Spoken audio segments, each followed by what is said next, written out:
আরাবল্লী পাহাড়ের সংজ্ঞা নির্ধারণ ও খনন কার্য নিয়ে জোর আলোচনা দেশ জুড়ে।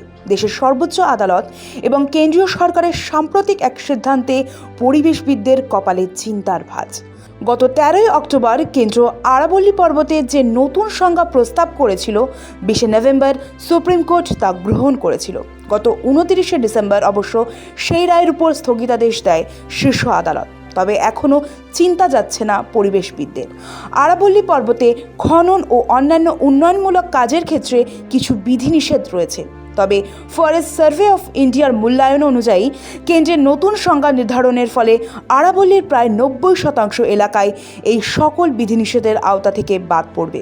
বিষয়টি এখনও আদালতে বিচারাধীন হলেও পরিবেশ বিজ্ঞানীদের মতে শেষ পর্যন্ত কেন্দ্রের নির্ধারিত সংজ্ঞায় বজায় থাকলে উত্তর ভারতের জলবায়ু, বাতাস এবং জলের সুরক্ষার কফিনে এটাই হতে পারে শেষ পেরেক। সংজ্ঞা বদল কেন আর আপত্তির উৎস কোথায়? সরকারি যুক্তি শুনতে বেশ সহজ সরল। রাজস্থান, হরিয়ানা, গুজরাট ও দিল্লি এই 4 রাজ্যে প্রায় 692 কিলোমিটার এলাকা জুড়ে বিস্তৃত প্রাচীন পাহাড় শ্রেণী আরাবল্লী গত 200 কোটি বছর ধরে উত্তর ভারতের অন্যতম ঢাল হিসেবে দাঁড়িয়ে রয়েছে। কেন্দ্রের তরফে এই আরাবল্লীকে 4 রকমভাবে সংজ্ঞায়িত করা হচ্ছিল। কোথাও পাহাড়, কোথাও উঁচু জমি, কোথাও আবার বনভূমি হিসেবে চিহ্নিত। এই অসামঞ্জস্যের সুযোগ নিয়েই অবৈধ খনন চলেছে, এমনই সরকারের দাবি। সেই বিভ্রান্তি কাটাতে কেন্দ্র একটি একক সংজ্ঞা প্রস্তাব করে। আশপাশের জমির তুলনায় 100 মিটার বা তার বেশি উঁচু ভূমিরূপেই আরাবল্লীর অংশ হিসেবে গণ্য করা হবে। এখানেই শুরু হয় সমস্যা। পরিবেশবিদ ও বিজ্ঞানীদের মতে এই সংজ্ঞা কার্যকর হলে আরাবল্লীর প্রায় 91% এলাকা যা ঢেউ খেলানো ধীরে উঁচু নিচু সংজ্ঞার বাইরে পড়ে যাবে। অর্থাৎ আইনত সেই অঞ্চলগুলিতে খননের পথ খুলে যাবে। সরকার অবশ্য এই 91% সংখ্যাটিকে চ্যালেঞ্জ করেছে, কিন্তু বিকল্প কোনো পরিসংখ্যান এখনও সামনে আনেনি।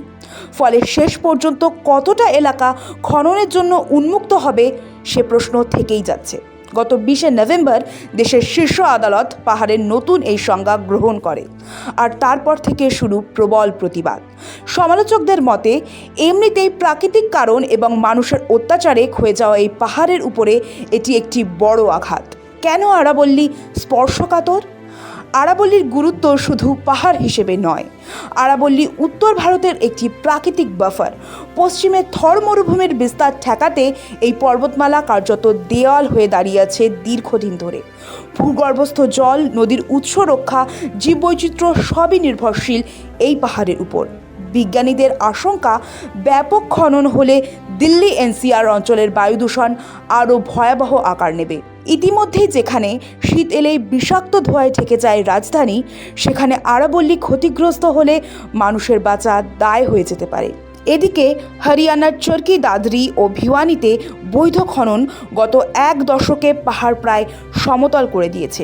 তার ফলে মহেন্দ্রগড়ে তীব্র জলসংকট। রাজস্থান ও গুজরাটে খননের জেরে ভূগর্ভস্থ জলস্তর নেমেছে। শুকিয়ে গিয়েছে সোটারাভি ও কাসাবতীর মতো নদী। তৈরি হয়েছে হোয়াইট হিলস খনিজ বর্জ্যের সাদা পাহাড়, যেখানে আর কোনো গাছ জন্মায় না। তবে এটা শুধু পরিবেশের জন্য আঘাতই নয়, আরাবল্লী জুড়ে বসবাসকারী গ্রামগুলির দৈনন্দিন জীবনও ক্রমশ নরক সম হয়ে উঠেছে। বিস্ফোরণের দুর্ঘটনা, সিলিকোসিস, চর্মরোগ, ফসলের উৎপাদন কমে যাওয়া, এগুলো লেগেই থাকছে। সুপ্রিম কোর্টের ইউটার্ন, প্রবল জনমত ও বৈজ্ঞানিক মহলের চাপের মুখে অবশেষে সোমবার সুপ্রিম কোর্ট নিজেই তাদের 20শে নভেম্বরের আদেশ স্থগিত রাখে। প্রধান বিচারপতি সূর্যকান্তের নেতৃত্বাধীন বেঞ্চ জানায়, নতুন কমিটি গঠন করে পুরো বিষয়টি ফের খতিয়ে দেখা হবে। আদালতের ভাষায়, কমিটির সুপারিশ ও আদালতের আগের নির্দেশ আপাতত কার্যকর থাকবে না। এই স্থগিতাদেশ বেশ তাৎপর্যপূর্ণ, কারণ এর ফলে আপাতত আরাবল্লীতে নতুন সংজ্ঞার ভিত্তিতে খননের দরজা বন্ধ থাকছে। একই সঙ্গে আদালত স্পষ্ট করে দিয়েছে, পরিবেশগত ভারসাম্য না বুঝে এমন সিদ্ধান্ত নেওয়া যাবে না। রাজনীতি, উন্নয়ন আর ভবিষ্যতের প্রশ্ন, এই ইস্যু রাজনৈতিক রঙও নিয়েছে। কংগ্রেস সভানেত্রী সোনিয়া গান্ধীর সংজ্ঞা বদলকে সরাসরি আরাবল্লীর মৃত্যুদণ্ড বলে আক্রমণ করেন। সরকারের অবশ্য পাল্টা যুক্তি, দেশের কৌশলগত খনিজ সম্পদ তুলতে নিয়ন্ত্রণ খনন প্রয়োজন। তবে আসল সমস্যা পরিবেশ আইন নিয়ে। অনেকেই বলছেন কাগজে কলমে নিয়ম রয়েছে, কিন্তু বাস্তবে অবৈধ খনন রুখতে প্রশাসনিক সদিচ্ছা, নজরদারি ও শাস্তির অভাব স্পষ্ট। যতদিন না সেই ফাঁক ভরাট হচ্ছে, ততদিন সংজ্ঞাবদল শুধু নতুন বিপদের রাস্তা খুলবে। ফলে ভারতের উন্নয়ন দর্শন কি প্রকৃতিকে সঙ্গে নিয়ে এগোবে, নাকি স্বল্পমেয়াদী লাভের জন্য দীর্ঘমেয়াদী বিপর্যয় ডেকে আনবে, সেটাই দেখার। ব্যুরো রিপোর্ট, সময়, কলকাতা।